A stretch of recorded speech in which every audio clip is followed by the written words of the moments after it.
Find someone's problem, create a solution for it. That's it. That's all you've got to do. Welcome to the Mind Over Money podcast with Jessen James, the only podcast you need to tune into each week to grow your personal, professional, and financial life. Join entrepreneur, investor, and multi-award-winning international speaker Jessen James as he shows you how to take control of your mind to create the life, income, and career you deserve. Here's your host, Jessen James. In business, you must build products and services that solve people's problems. Okay? It's not rocket science. People overcomplicate business. Yeah? Find a problem and do what? Solve it. That's as simple as business needs to be. Find someone's problem, create a solution for it. That's it. That's all you've got to do. Okay? But people don't understand what problems their customers really face. Okay? So you've got to look at, well, what big problems do my customers actually face? What big problems do they have? That's really, really important, okay? Don't worry about that too much, because at the end of today, I'm going to teach you exactly how to find out those problems and then how you can use it in your marketing, in your business, in your sales presentation, all right? The next thing you need to understand is, if someone has a problem, what qualifies you to solve it? Now, when we do storytelling, whilst you're here, you're going to learn that your experiences are what have brought you to where you are today, which qualify you to serve other people, okay? But here's what I want you to understand. If someone has a problem that you've also experienced before and overcome, they want to work with you more than someone who hasn't. Yeah? Please understand that. This is very important for you to understand, especially if you don't have any qualifications. Let me give you a perfect example. I'm a nurse.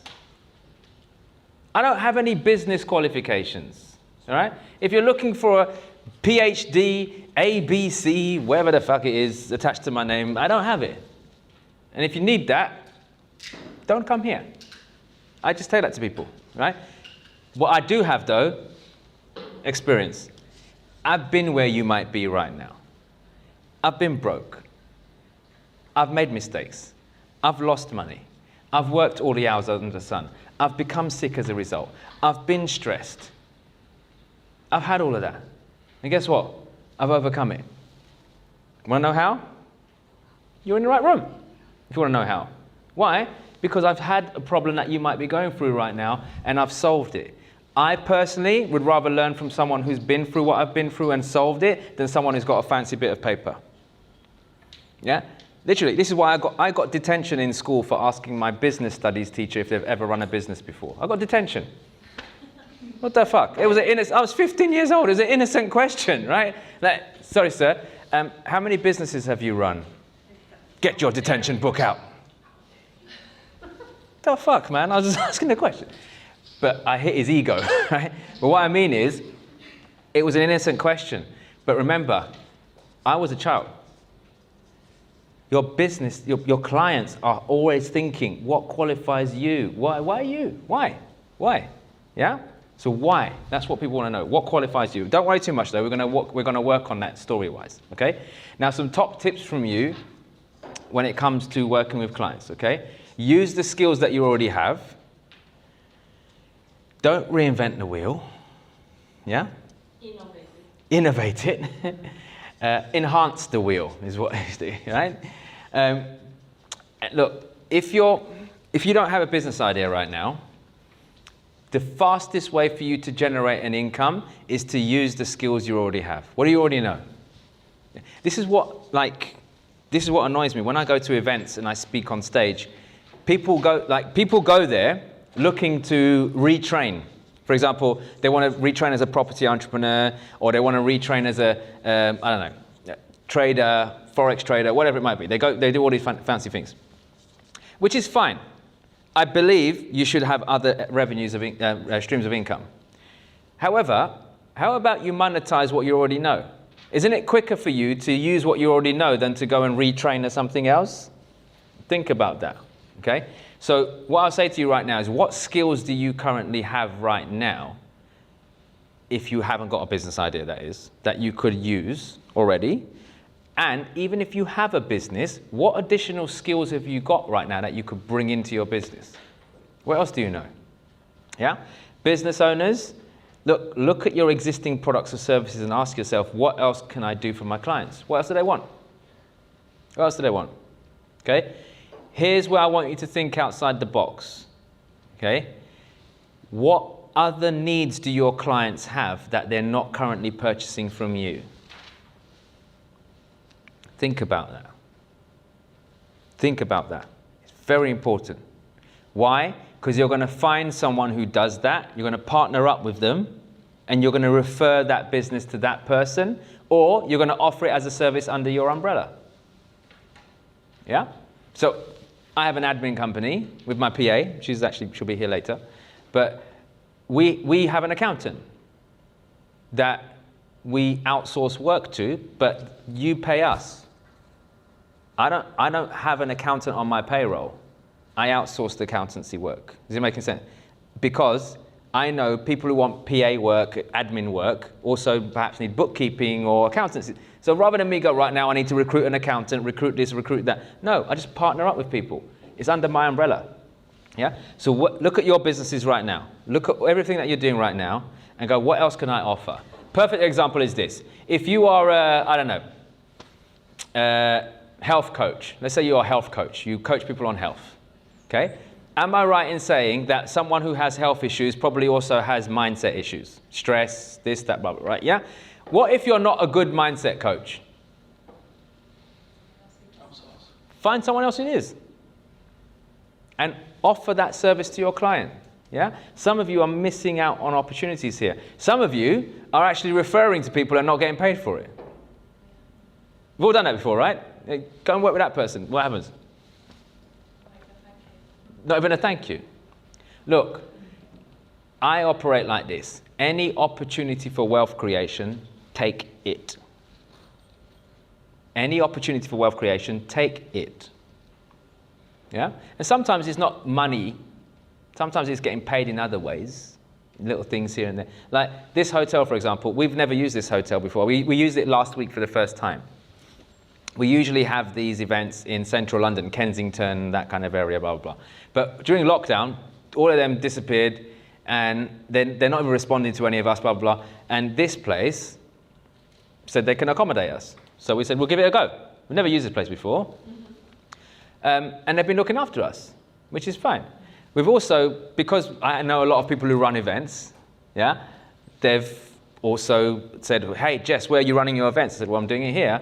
They've now got in contact with these guys, and they're booked in to run events here. Now, they're obviously not giving me any money for it. I'm not getting a referral, but you know what? They look after me while I'm here. They do nice things for me. They juice celery for me in the morning. They literally, yesterday I was lucky it didn't happen during my webinar, but I was just about to go and start the webinar. The door knocks. G&T, they bring me a gin and tonic, the nuts, crisps, all this kind of stuff. Put it in my room. They're looking after me. Why? Reciprocity. I do something for you, do something for me. Okay? So sometimes it's not just money, but you can add money to your business right now just by giving something else to your clients. Okay? Jill and Tom Fox, they're not here, but they're banners outside, you'll see them. They own a podiatry clinic. Okay? They now have physiotherapists and other holistic practitioners working with them. Because look, someone who's got foot health problems might want a massage as well. Or they might want to see an osteopath. But what if you don't refer to them, what are they going to do? They're going to go off and buy from someone else. Well, what if you earned from it? You can make money from it just by referring. Yeah? Some people are so fixed on online affiliate marketing, selling other people's products online, and I'll make money. What about offline affiliate marketing? So much more value in that. Milka, you can refer business to a solicitor. Every single conveyancing referral you give a property entrepreneur to a solicitor, you make some money off of it. Why not? Why not? Go and find key people that you can lock arms with and refer business to them. It makes your business look bigger than what it is. Yeah? So here's an important quote. I want you all to write this down or take a picture of it, whatever you want to do. All right? Please understand, in business, listen to what Warren Buffett said. Okay? Make what you love your hobby. Make what other people love your business. Now, there's a caveat to that, and I'll explain it in a minute. But in general, when it comes to business, in fact, let me ask you a question. Raise your hand if you have a passion. You're passionate about something, okay? Now, not everyone's passion is other people's passion. Some of you are passionate about some freaky shit that nobody cares about, apart from you, on a Friday night, on your own. No, I'm joking. I'm kidding. So what I mean is not everyone's interested in your passion. If you want people to buy from you, find something that other people love. What do they love? Okay? Here's where you know you're winning, though. When you take something that you love, that other people love too, you're winning. You win. What I do here, I love it. And guess what? I hope you guys do too. Well, you won't be in this room, okay? But first of all, if you don't have something that other people love that you're passionate about, think about maybe parking your passion for a moment and doing something that people want when it comes to business, okay? So what else can you sell?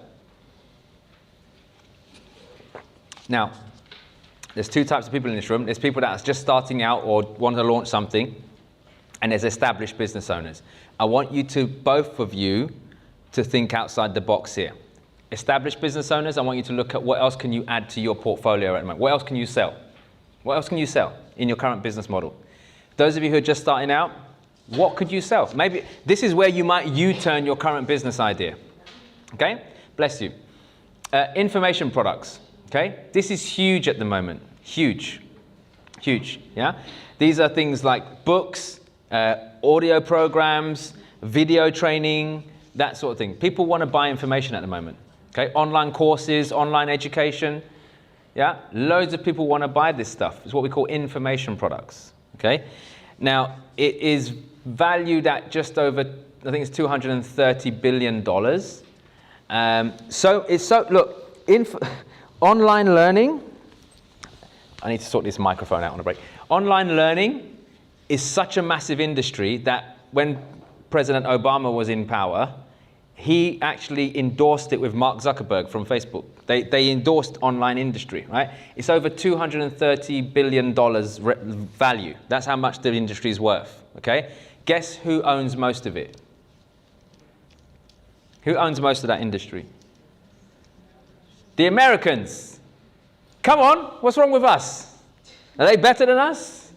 Do they know more than us? Is their knowledge better than ours? No. Is that they're just bold enough to go out there and claim that space. Yeah? Every single one of you in this room have something you could teach somebody. You can all do it. You can all do it. The question is, are you going to? Because for many of us, we don't. Yeah, we don't. We get stuck. We get stuck in our own head. Yeah? Because we get stuck in our own heads, we don't share our knowledge. Someone will pay you for what you know right now. They'll pay you for what you know. Okay? So information products. Now here's what you could create products in. For those of you, I've done the homework for you. Okay? So here are hot topics. Health industry, the lose weight industry, marketing, personal development, sales, investment, spiritual, property, dating, overcoming grief. These are all very, very, very hot topics. These are things that people buy. They want to learn more of. Okay? Why is the health industry never going to ever go out of business? Or the lose weight industry? We're all people try and lose weight several times a year. I'm still losing weight. I'm losing weight. And then the new pill comes out, or the new this comes out. It's a constant thing. Yeah. Marketing. People always want to learn marketing. Personal development's a big industry. It's actually growing even more. Do you know the personal development industry grew more during lockdown? Yeah. The spiritual. Trust me. When the shit hits the fan, people find Jesus. Or they find something. Like, God help me. I know I don't talk to you much, but can you help me now? People find something during hard times, okay? But during that hard time, this is what I'm saying. People don't understand. It's not during the hard time that you should be working on yourself. You should be working yourself before the hard time. Not just in your brain, but in your personal finances, in your life. Yeah? When lockdown happened, yes, a lot of people shit themselves. A lot of people went, oh my God, what am I going to do? This and that, blah, blah. And with all due respect, I was good. Time of your life. I was fine. I was like, the only thing I need to worry about is not killing my children. That's it. That's all I got to worry about. Yeah? I want you to understand this. Work on yourself every single day, for when life hits you in the head, you're prepared for it. You're prepared for it, right? Now, personal development is a good industry. Sales is a good industry to get into. Yeah? People want to learn that. Investment, so if you know investment, property and things like that. Spiritual, yeah? Trust me, people are getting more into this right now. You know, the spirituality and stuff and things like that. They are getting more and more into it, right? So people want to learn more about it, okay? Property, as I said. Dating, that's a big industry, yeah? How, you know, relationships, all that kind of stuff. Overcoming grief. Now, I'll share a true story, okay? When I first went through my divorce, I had all these things going through my head. Guilt, remorse, sadness, anger, happiness, all this. I was literally an emotional roller coaster, okay? And the first initial stages, I was in denial. I was like, well, why is this happening to me? And then I thought, well, maybe we can make it work. I started talking myself into trying to figure it out, okay? Guess what? I found online a PDF guide, just a PDF document guide, yeah? How to get your wife back. People sell this shit. I'm serious. How much do you think that guide, it was a digital download, there's like probably 30 pages. How much do you think it was selling for? £197. Do you think people buy it? Yes. You're damn right they buy it. They want to overcome grief. Fortunately, I'd been working on myself enough to go, well, don't actually want to back that much. No, it's gonna, no. Fortunately, I was working on myself enough to go like, hey, I'm being emotional here. Yeah, I'm making an emotional-based decision, not a logical one. I'm hurting, okay? So, but there's people out there that literally need to overcome grief right now. And I'm not telling you to show up and try and rip them off. I'm just trying to say to you is that people will pay to get away from pain. They'll pay for that, yeah? So what do you know? You've been listening to the Mind Over Money podcast with Jessen James. Don't forget to subscribe and follow on all the channels, links in the show notes. Please also leave a review and visit www.jessenjames.com to find more resources on how to create the life you deserve.